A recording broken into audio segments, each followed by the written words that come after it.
Well, first I want to thank you for agreeing to help me out with this project. I'm honored. My name is Christy Gipson. I'm a graduate nursing student liaison for GNSA, which is part of AACN. So tell us what your name is and what your title is. My name is Barbara Haas, and I am the Associate Dean for Graduate Nursing Programs at the University of Texas at Tyler. Okay. Describe your nursing career, your nursing work, and your research. How much time do we have?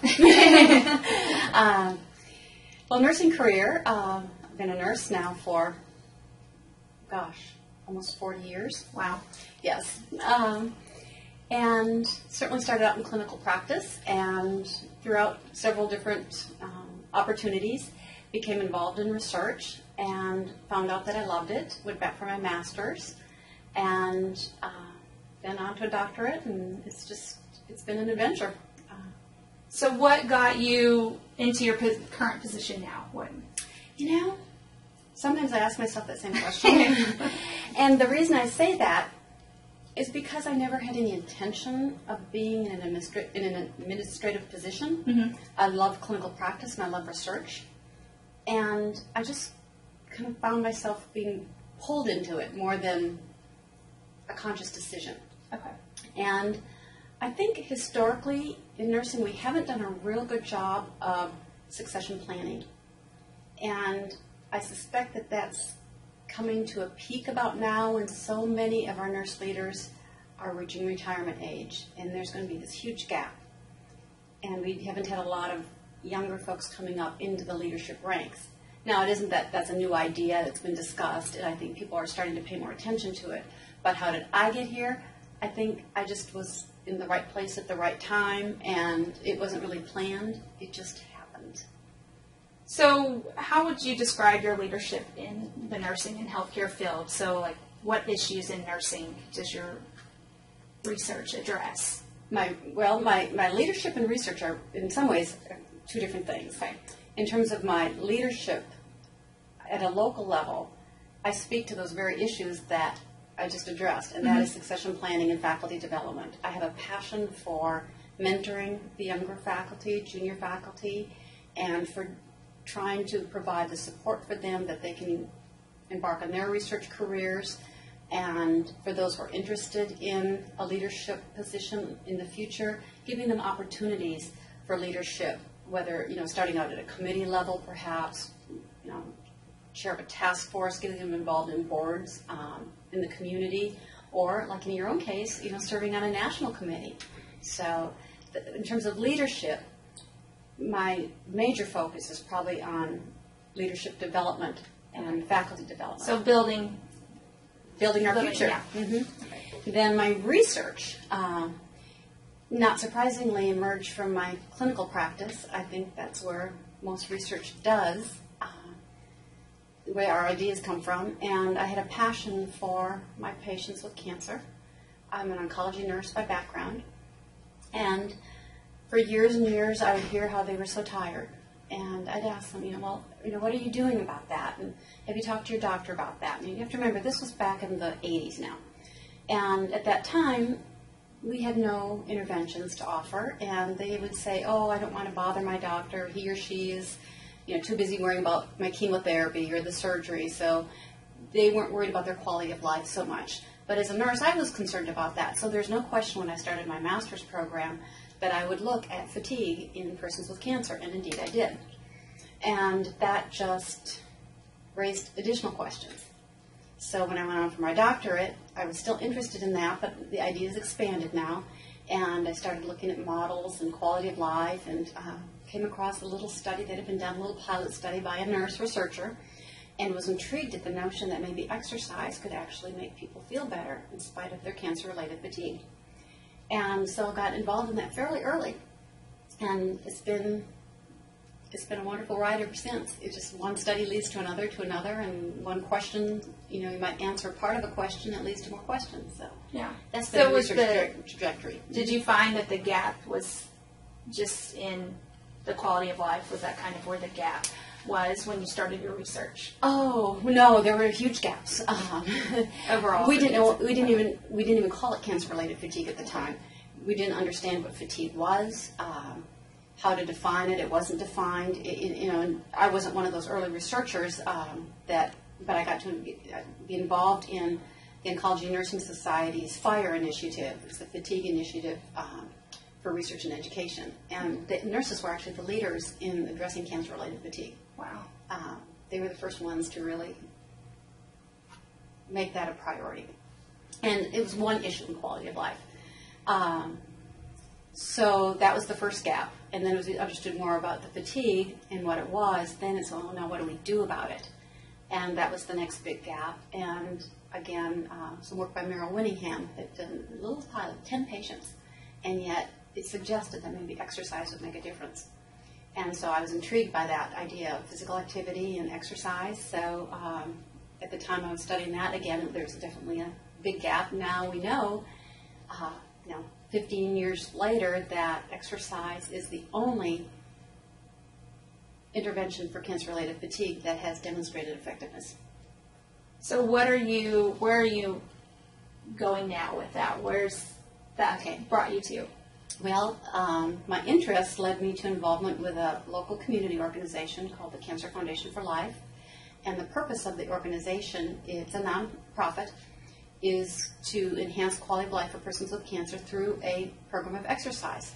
And it's at no cost to the patient. We rely on donations and grants, volunteers, and there's no limit to how long someone can be in the program. So, let's see, I graduated in 2001, and my colleague, Gary Kimmel, who's a retired oncologist, retired in 2001, and it was his dream to establish this, so he and I started working together at that time, and we are 13 years later, and we're still working together. And the organization has grown from having 7 referrals our first year to now we have about 7,000 a year. Wow. Referrals, and we have about 14 centers now throughout East Texas and North Texas, the Dallas area.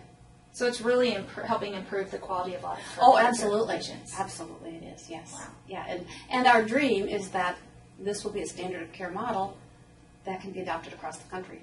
So that's the big picture. So I think you've answered several of the questions in terms of how does it impact health outcomes and healthcare systems. We can see how it will impact those areas. Any of this relate to maybe any policies that have been put in place, state or local, national? Not in place yet. Okay. But to back up, I think for just a minute, the same time the Cancer Foundation was being established, and that became my location for my research. So, we've had the chance to absolutely measure outcomes, and we could see the difference it made in quality of life. And not just the physical aspect of it, but their mental status, their psychological, emotional status, everything improves through exercise. And we've identified some offshoots. We know that the support is important, the support they get at the foundation from the staff and from other patients who look like them, who are exercising alongside them. We don't ask them to come and do 30 minutes a day, at 4 miles an hour or anything like that. Just do what you can and then help them do more over time. And that's the amazing thing. We've had patients who they're bedridden and actually are up walking again. We had one lady, it was wonderful, who fired her caregiver because she just didn't need her anymore. So, and it isn't, we'll take all stages, so that's different than a lot of the exercise studies that have been done.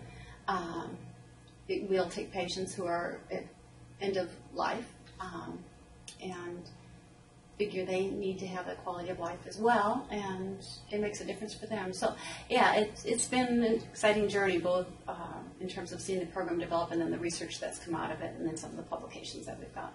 It sounds like it's really made a difference. Yeah, well, it certainly has in a regional area. And I said our dream is still that this will be a national thing. And, in fact, we just had an article accepted that we hope will get some national attention. It's in an interdisciplinary journal focused on exercise, and it puts out a standard of care model for persons with cancer. And unlike cardiac patients or pulmonary patients, there is no built-in rehab for cancer patients. So hence there's also no insurance reimbursement. So this is what I'm leading to is the next issue then. So what policies might be changed? What we would hope, our next goal is to do a cost effectiveness evaluation to see if patients who are exercising are actually using fewer healthcare resources. Do they have fewer clinic visits, fewer emergency room visits, fewer support medications like the anti-nausea medications? Do they recover from their bone marrow suppression sooner during chemotherapy? If we can demonstrate that this is cost effective, not just effective, but there's actually cost benefit to having people exercise, then I think it's going to get some national attention, because all of a sudden the insurance companies are going to be very interested, and Medicare will be very interested that if we can now get cancer patients exercising as part of the treatment, in other words, as part of the cancer treatment paradigm, then we know that third-party payers will start reimbursing, and it becomes more feasible across the country. Because the biggest concern people have when they see our program and want to emulate it is the financial support, is the cost of it. And we live in such a philanthropic community. We've had a lot of support. We've been very fortunate. But it's probably not sustainable across the country. So unless other people are on board. Unless we get some. And so now we've got to demonstrate effectiveness. We have a randomized trial going on right now, and we're actually having our women with breast cancer exercise right as they're getting chemotherapy. They go get their pre-meds, the anti-nausea meds, and then they exercise because they have to wait that 30 minutes or so for the meds to become effective. So during that time, we have them exercising at the cancer center in the chemotherapy, right next to the chemotherapy area, and then they go get their chemo. So they have a place at where they're actually receiving therapy to exercise. Okay. Yeah, we've got it at 2 of our sites. We're doing that. So was it hard to get the, The doctors and the buy-in. buy-in? Yes. Was that? And I can't take credit for that. That's Dr. Kimmel, because he is passionate about this, and he's the one who met with the local oncologist to begin with. And it made sense. He was their peer. He knew most of them, so he could go talk to them about the program. And they all agreed, oh, yeah, sounds wonderful. We'll refer everybody, no reason not to. But they don't. And the reason they don't, even though now we've gone up to 7,000 referrals a year, the reason they don't is because it's not part of the paradigm and it's not billable. So until that happens, that it's either billable or it's just so ingrained in the culture that there's an automatic referral for exercise, it still hasn't happened. Now, I think the physicians in our community are much more aware of it than probably a lot of them. And I'm not saying that we're the only place in the country, because we're not. But for a lot of cancer patients across the country, this is not an option available to them. So how do you, I'm sure that this would be something people would be interested in, because all the liaisons are researchers, typically trying to learn about research. How do we have this intervention that works, and then we know it works. How do you go about getting it to other people? Well, certainly publish it. Yeah. And we have published, we'll continue to publish. But we know that for practice change, it's usually 17 to 20 years after the evidence is there that a change in practice has actually been implemented. And that's way too long. Yeah. And there's no reason for that in this day and age. The thing that will get people's attention, sad to say, is the money. So if we could do that piece where we could link cost savings, cost benefits to the improved quality of life, then I think we're going to see a change in practice. Is there anything else that you'd like to mention regarding your research and scholarship? It's only that it's been a journey, and a fabulous journey. And when I first embarked on this journey, I had no idea where I would go. You think you know? And I had a pretty good sense, I'm going to study this. I started out looking at cancer-related fatigue. Well, that's a very small piece of where I am today. And If someone would have told me that I would be considering a cost-benefit analysis, I would have told them they're crazy because you don't want me balancing the checkbook. But one question is that leads to another, and that's what is so fun. It's each study you do is just a new discovery in and of itself. Leads to new things. So for all the researchers that are up and coming, hang on to your hats and enjoy the ride because it's a fun one. So we talked about, your research and research and leadership. Mm-hmm. You saw them as a little, different in terms of what your role is in your research. But what advice do you have for the next generation of nurse leaders? My advice would be get a mentor and choose your mentor wisely. But don't think you need to go out and do this on your own. Things happen better in teams, and it doesn't have to be a nurse necessarily. I enjoy working with nurses, but I enjoyed working with an interdisciplinary team. A lot of my colleagues are physicians and exercise physiologists, and we all bring something different to the table. So don't be afraid to say yes, but on the other hand, be very careful about saying yes. Nurses are so excellent at what they do, and what they do is see the big picture, they organize, they're doers. Every academic leader loves having nurses on a committee because they get things done.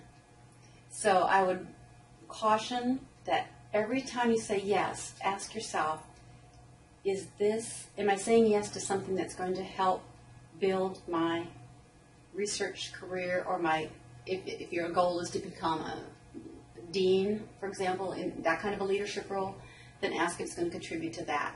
And then don't be afraid to say no to the other things. But Carol Picard, who was a former Sigma Theta Tau president, said something to me once, and it has stuck with me, and that is opportunity is a brief visitor. So when those opportunities arise, say yes, if it's the right thing for you. If it appeals to you, if it matches your research interests, your leadership goals, then say yes. Well, thank you very much for your time. Yeah, you're welcome. Thank you.